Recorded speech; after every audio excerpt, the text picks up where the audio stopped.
গত মাসে হামিদ মণ্ডল অর্পিতা সরকারকে গ্রেপ্তার করা হয়েছে। তারপর রাজ্যে আরো পাক জঙ্গি গ্রেপ্তার। পাকিস্তানের বাসিন্দা সেই জঙ্গি অর্থাৎ জঙ্গি সন্দেহে তাকে ইতিমধ্যে গ্রেপ্তার করা হয়েছে রানা রফ ওরফে ওয়াহাব আলম। তার কাছ থেকে ভারতীয় ভোটার কার্ড উদ্ধার হয়েছে। আর এই ভারতীয় নথিপত্র এই রানা রফ সে বানিয়েছিল মোহাম্মদ ইজাজের কাছ থেকে। এই মোহাম্মদ ইজাজকেও ইতিমধ্যে গ্রেপ্তার করা হয়েছে তপসিয়া থেকে। এই রানা রফ পাকিস্তান থেকে 2012-এ নেপাল হয়ে ভারতে প্রবেশ করেছিল। একাধিকবার কলকাতায় এসে ঘুরে গিয়েছে এই রানা রফ ওরফে ওয়াহাব আলম। কাঠমিস্ত্রির আড়ালে তপসিয়ার আজিজের জাল ভোটার কার্ডের কারবার রয়েছে। এই তপসিয়ার আজিজ মোহাম্মদ আজিজ, তার কাছ থেকে রানা রফ এই জাল ভোটার কার্ড তৈরি করেছিল।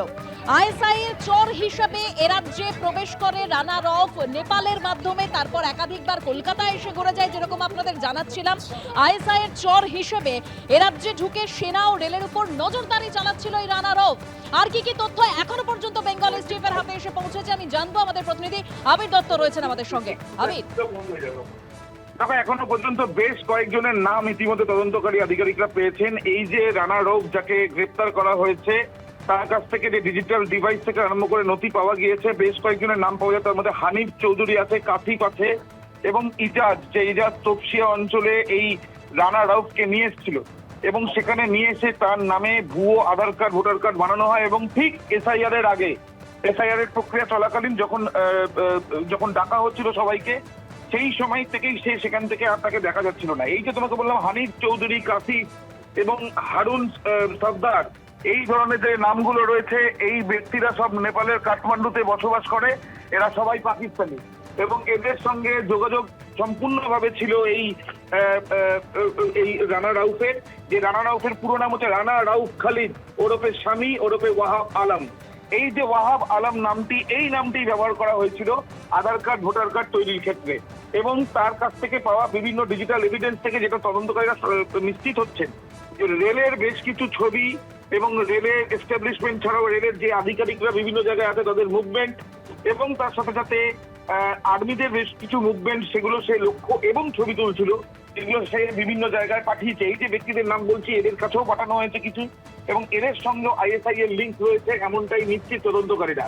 অর্থাৎ চক্রান্তটা কতটা বড় সেটা স্পষ্ট হচ্ছে, তার কারণ 2012 সালে রক্সুল বিহার দিয়ে সে যখন ঢোকে ভারতবর্ষে এবং তার পরবর্তীকালে এখানে থাকে এবং ইজাজের সাথে তার পরিচিতি 2007 থেকে, কারণ 2007-এও একবার সেই নেপালে আসে এবং সেই সময় থেকে পরিচিতি। ইজাজ সেখানে জুতো কারখানায় কাজ করবে বলে যায়, কাঠমান্ডুতে তারা বসবাস করে। ইজাজের আবার স্ত্রী ছিল ওখানে, সেখানে বিয়ে করে স্ত্রীকে রেখে সে নিয়ে আসে এখানে এই রানা রাউফকে, এবং এখানে নিয়ে আসার পরে আধার কার্ড ভোটার কার্ড সব বানানো হয় এই অ্যাড্রেসে, এই তপসিয়ার এই অ্যাড্রেসে।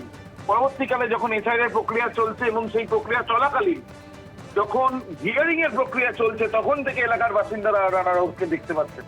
এবং এই রানা রাউফ যে পাকিস্তানের আইএসআই এর সঙ্গে সম্পূর্ণভাবে যোগ তার রয়েছে, এবং যেটা জানা যাচ্ছে, তোমায় জানিয়ে রাখি, রানা রাউফ সে নিজে পাকিস্তানের ফয়জলাবাদে, সেখানে হাফিজাবাদ যে থানা রয়েছে পাঞ্জাব প্রদেশ পাকিস্তানের, সেখানকার বাসিন্দা।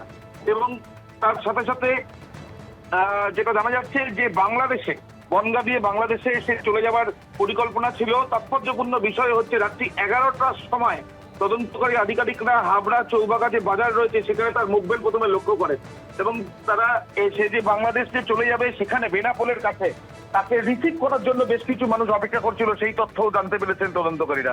অর্থাৎ তুমি বুঝতেই পারছো চক্রান্তের জাল কত দূর বিস্তৃত।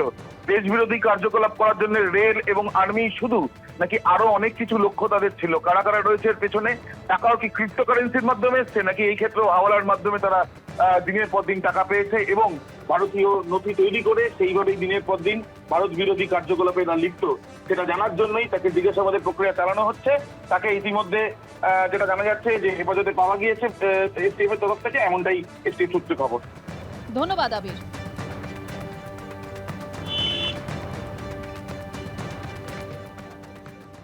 ये बंदा यहाँ रहता नहीं है, यहाँ रहता ही नहीं है। वो पैसा खा के यहाँ प्रूफ बनवाया है, पैसा खिला के, और उसका बनो है रमजानी का बनो है इजाज भाई, मोहम्मद इजाज। इजाज।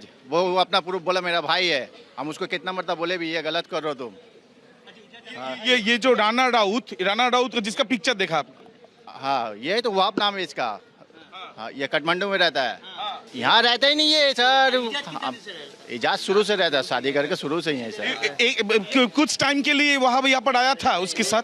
शुरू से जब से शादी किया ना इजाज, वो नेपाल में रहता था। फैमिली छोड़ के यहाँ रहता, फैमिली यहीं रहती थी, वहाँ नेपाल में वो रहता था। तो बीवी बाल बच्चा का खर्चा वर्चा नहीं भी आता था, तो बीवी झमेला किया, वहाँ गया, नेपाल भी गया। नेपाल से फिर अपना मियाँ को लेके भी आया। लेके आने के बाद वो आपसे फिर दोस्ती पोस्ती हुआ है। वो आपको बोला है कि हम आधार कार्ड बना देंगे, तुम्हारा सब कुछ बना देंगे, तुमको थोड़ा पैसा ले हमको देने पड़ेगा, मेरा घर में काम हम कराने। वो ऐसे करके पैसा लिया था। এবিপি আনন্দ এগিয়ে থাকে এগিয়ে রাখে।